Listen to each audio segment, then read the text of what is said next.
Bonjour et bienvenue sur Radio Césaire dans notre émission spéciale Hellfest. Aujourd'hui, je vais aborder avec vous l'organisation de l'association Hellfest Productions. J'étais avec Éric Perrin et Victor Laurençon, membres permanents de Hellfest Productions, pour comprendre comment fonctionne l'association Hellfest et plus généralement le festival. Oui, vous avez bien entendu, le Hellfest est une association. Mais savez-vous qu'est-ce qu'une association ? Il s'agit d'un groupement de personnes volontaires réunies autour d'un projet commun, mais sans chercher à réaliser de bénéfices. Hellfest Productions a été créé en 2006 par Benjamin Barbeau, qui en prendra la direction, et par Johan Lenévé. Petit retour sur qui est Ben Barbeau, avec le principal intéressé au micro. Alors, donc Ben Barbeau, j'ai 41 ans. Je suis le directeur donc, du festival Hellfest, festival clissonnais entre guillemets, et j'y tiens beaucoup parce que je suis également clissonnais depuis extrêmement longtemps. J'ai dû arriver ici sur ce territoire autour de l'âge de 4 ans. J'y ai fait un peu comme vous toute ma scolarité. Donc voilà, ce projet est né effectivement a commencé dans ma chambre d'adolescent chez mes parents qui habitent toujours sur Clisson d'ailleurs, et a été amené à se développer au fur et à mesure et à rencontrer le succès qu'on connaît aujourd'hui. L'association Hellfest a pour but de rassembler les fans de métal qui ont cette passion commune et cet amour pour ce genre musical. D'ailleurs, nous avons appris d'où vient la passion du métal pour Ben Barbeau. Écoutons-le. Si je dois remettre une année, je devais avoir 11-12 ans, je crois. C'était à la rentrée du collège, plus ou moins, ouais, effectivement, où on a commencé à s'échanger. C'était des cassettes à l'époque, vous n'avez peut-être pas connu ça, vous. Des cassettes auto-reverse qui permettaient effectivement, on s'échangeait ça avec les copains. Et puis j'ai découvert tous ces artistes, AC/DC, Iron Maiden, etc. Voilà, j'y ai pris goût et c'est devenu une passion dévorante au fur et à mesure des années. En effet, l'objectif de Hellfest Productions et plus généralement du festival du Hellfest est de faire découvrir un style de musique axé uniquement sur le rock metal et toutes les déclinaisons, et non pas de faire des profits. Hellfest Productions se compose de 23 salariés permanents qui travaillent donc toute l'année à la préparation du festival. La structure hiérarchique au sein de Hellfest Productions est pyramidale, comme Victor Laurençon nous l'a expliqué. Écoute, là, tu as plein de responsables de secteur qui vont avoir en dessous d'eux des responsables d'équipes payées ou bénévoles pour certains, qui vont eux-mêmes avoir des chefs d'escouade bénévoles, on va dire, et puis ensuite, on va se répartir.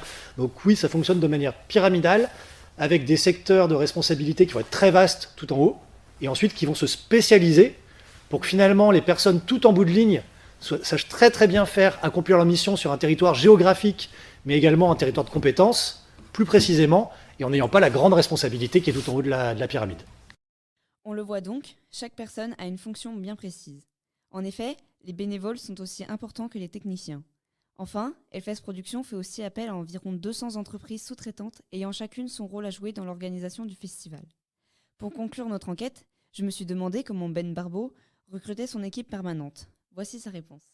Alors, il n'y a pas vraiment, comme dans une entreprise classique, une notion de candidature spontanée ou de recherche véritablement d'un profil. La majeure partie des gens qui travaillent sur le Hellfest sont soit passés par des stages. Généralement, la grande majorité des 25 permanents à l'association sont des anciens stagiaires, Johan y compris. Johan qui est mon bras droit a commencé avec moi en stage.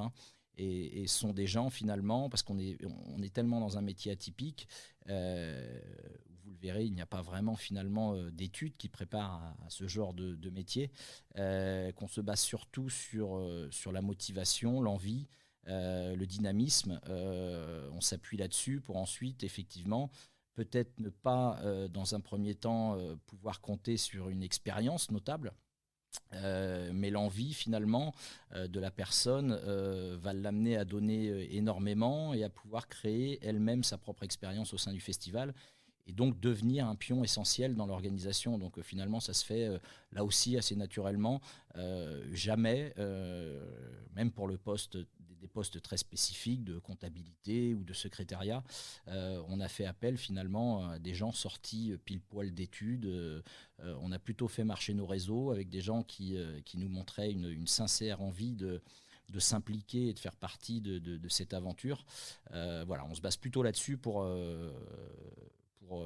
consolider l'équipe, quoi. Mais à votre avis, est-ce indispensable d'être fan de métal pour travailler à Hellfest Productions ? Voici la réponse qu'il nous a donnée.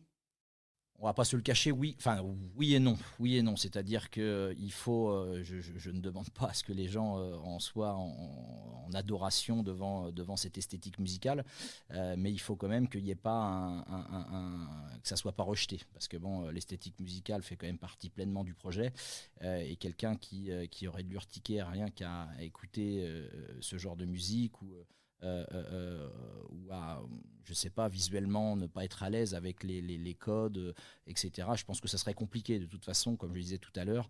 La motivation, l'envie de s'impliquer. Bon, j'ai du mal à imaginer que quelqu'un qui effectivement soit complètement rebuté par cet esthétisme puisse s'impliquer de façon sincère dans le festival. Donc naturellement. Alors après, par contre, peut-être le savez-vous ou pas, il y a énormément de types de métal. C'est-à-dire qu'on peut prendre plaisir avec tel ou tel type il y a énormément de sous-genres à l'intérieur. Donc on n'est pas obligé. Il y a des genres plus ou moins agressifs, d'autres plus ou moins mélodiques. Donc ça permet... voilà, mais oui, lorsque... naturellement, comme je disais tout à l'heure, les gens viennent à nous finalement en essayant de s'y impliquer, de nous montrer une motivation, c'est que derrière tout ça, de toute façon, il y a une volonté première de leur part de se dire bah oui, on veut s'impliquer parce qu'on aime ça. C'est souvent de là que ça part, quoi. Amateurs de métal, à vos CV. Nous arrivons au terme de cette chronique. C'était Mariella sur Radio Césaire. À bientôt pour plus de nouvelles et découvertes fantastiques.